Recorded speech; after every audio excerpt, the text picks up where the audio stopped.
asalaamaaleykum wa rahmatullahi taala wa barakaatuhu mbokk yi ñu ñëwaat ak yéen ci wenn waxtaan wu gàtt rek jëm ci réew mi ñu bokk ak diine ji ñu bokk ak valeur yi ñu bokk tey nag ñu bëgg ñëw faram-fàccee tolluwaayu mbas mi nga xam ne mi ngi ci suñu kaw te bés bu ñu xëyee suba di gis muy yokku te pexe amagu ci li tax ñu ci def ab taxaw seetlu nag mooy mel na njiitu réew mi génn na def ci jël ci ay dogal man nag li ma ci jëkk a metti mooy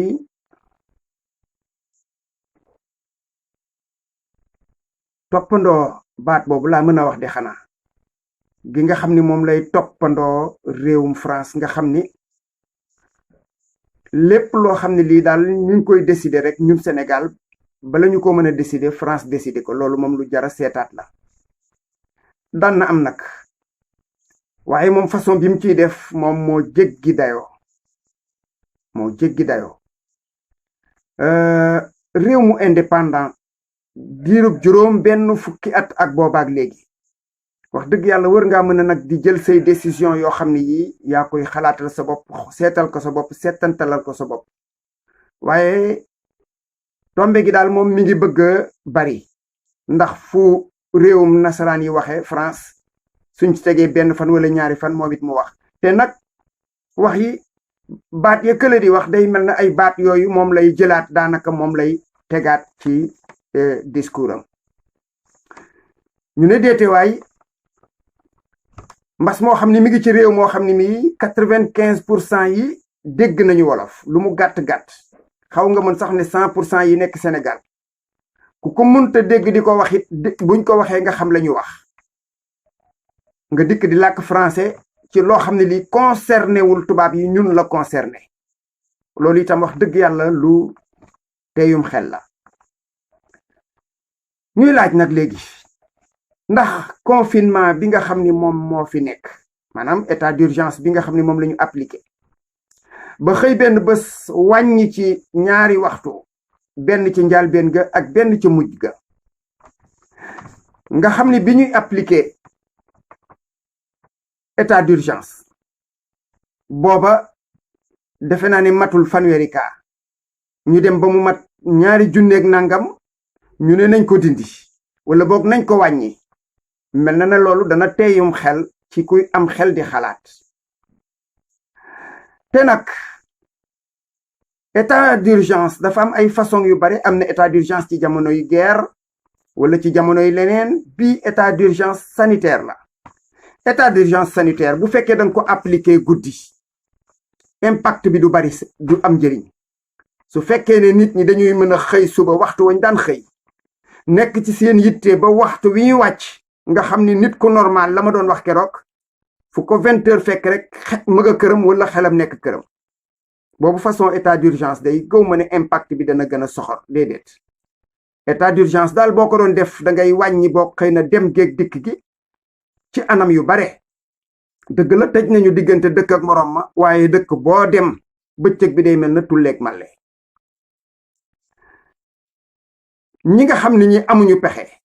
nga xam ne ñoom am xëy ci la ñuy añ ci la ñuy reer ñooñu fawuñu xëy kon dem na ci wax ba ma waxoon rek ni mesure d'accompagnement yi wax dëgg yàlla jàllul woon benn misaal rek laa ciy jël chauffeur yi nga xam dañoo yor 7 places ak bus ak njaga njaay daan dem dëkk ak moroom ma ñooñu diiru boobaak léegi ña nga toog lépp lu ñu mënoon fukk mënatuñu bennam te loolu lu jaroon a bàyyi xel la ndax ay saaku ceeb ak i bidon yu diwlin du ko régler waxuma la ak ay kilo ceeb ak ay litre diwlin kon nag loolu lu jaroon a bàyyi xel la te bàyyiwuñu ci xel boobaak léegi ñu ngi di dégg ay ndimbal ay coow kenn gisu ko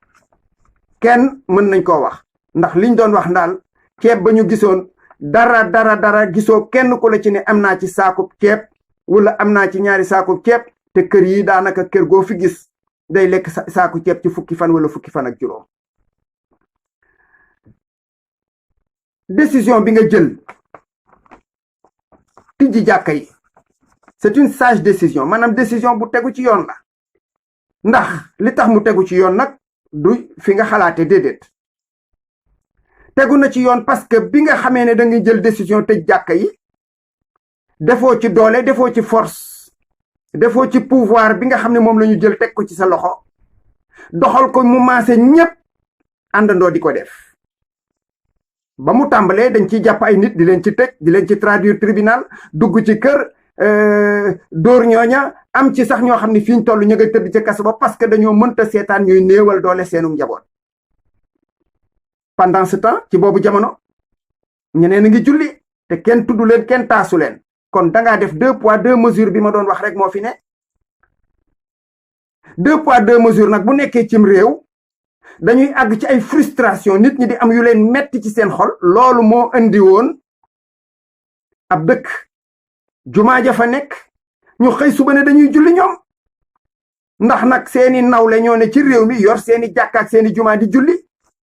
ñu ne kon ñoom it am nañu droit julli ajjuma bii paase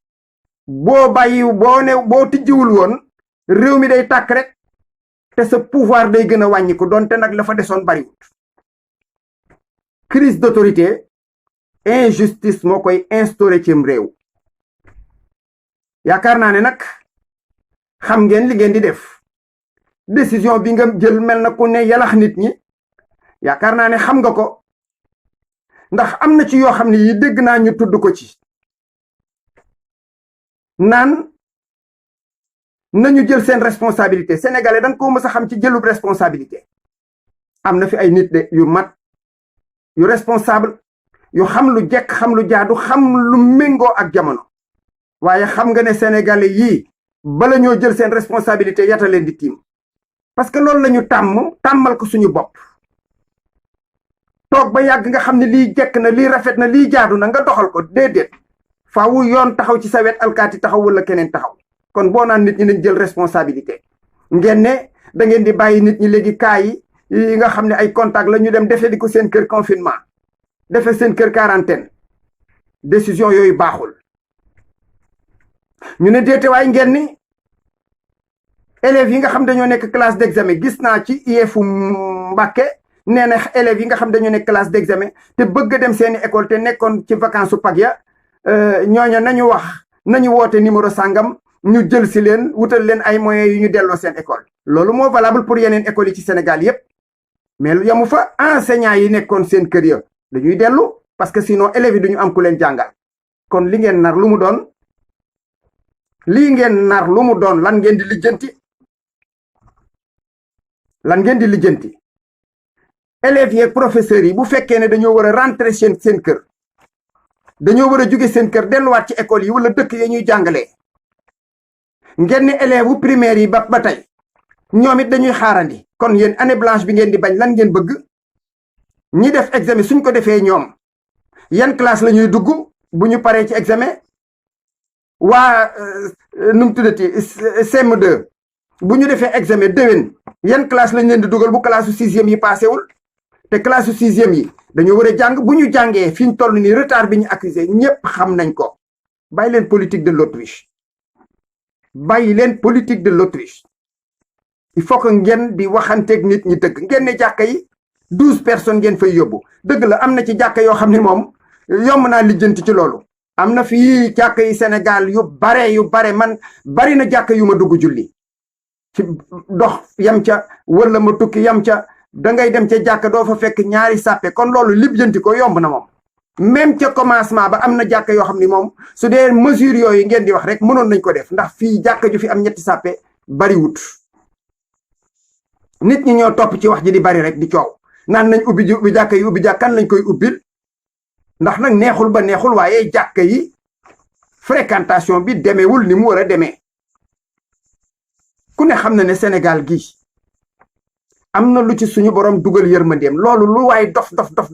xam ko ndax nag diirub bi ñu commencé ak léegi mbas mi mais mbir mi ku ne gis nga yërmande ci suñu borom dugal ci yombal ko ci yéexal ko ci su fekkee ne bien sûr waxu leen ñu ay faux chiffres bien sûr ndax nag fii Sénégal naxante bi dafa bari waxante lu dul dëgg dafa bari. àgg nañu ba ci nit ñi fi mu ne nii ñi ngi commencé douter ci seen yëf yi ñu ngi ciy commencé am xel yaar ndax dikk fekk jigéen gis naa ko ci internet ñu bare gis nañ ci ay cas yu mel noonu ay nit ñoo xam dañ leen yóbbu quarantaine ci amul base bu wér. benn jigéen boo xam ne angine lañ ko yóbboo am na keneen koo xam dañ ko yóbbu leen bañ leen yóbboo condition yëpp baaxul biñ leen di bàyyi ñuy demit bàyyi bañ leen bàyyi jaaduwul. mais nit bu fekkee da nga ko yóbbu en quarantaine ceeb bi ngeen di tudd ak diwlin ci ak yi ngeen di joxe ñooñu ñoo ci prioritaire parce que bi nga koy jël di ko yóbbu quarantaine xamuloo nu mu doon dundale njabootam. mu des nag beneen problème am na kilifa yu diine yoo xam ne nee nañ ñoom tëjuñu tijjiwuñu ñooña man ñoom laa gën a àndal ci xalaat parce que comme da ngeen di wax ni nañ tëj jàkka yi nangami kaa la ñu am. ngeen dem ba am ay junniy kaa nga ne nañ ko tijji ba pare yoon assuré gu leen nit ñi ne propagation bi taxawagul ñi taxaw ne ñoom duñu ubbi man di jàpp naa ne ñoom ñoo gën a yenu maanaa waaye ba tey crise d'autorité feeñaat na mooy kon yow sa kàddu nit ñi déglootuñ ko nit ñi toppatuñ sa kàddu parce que yow yaa salfaañe réew mi di doxal 2 poids 2 mesures ko defee nag mbokk yi faaw ñu yeewu ci mbir mi ñu tey kenn ku ci nee na dugg ci sa ruq nag xalaatal sa bopp parce que jot na ndax nag nii nga xamee ne moom la waxee ci tifin bi wane na ne ñii ñoom dañu ne besax seeni loxo te état bu demee ba ne besax ay loxoom mooy kon citoyen yi ñoom ñoo war a jóg su boobaa nag état d'urgence bii ngeen imposer nit ñi xam ngeen xel na nit ñi amuñu soxla guddi fenn nit ku normal 21h bi ngeen ko yóbbu tamit bariwul njëriñ diggante 20h ak 21h 1 heure de temps loolu bariwul njëriñ teewul nit ñi taxul nit ñi bu ko defee nag mbokk yi ñu déggee ko noonu incha allah daañu ci dellu siwaat ci yeneen i leeral asalaamualeykum wa rahmatullahi taala wa barakaatu.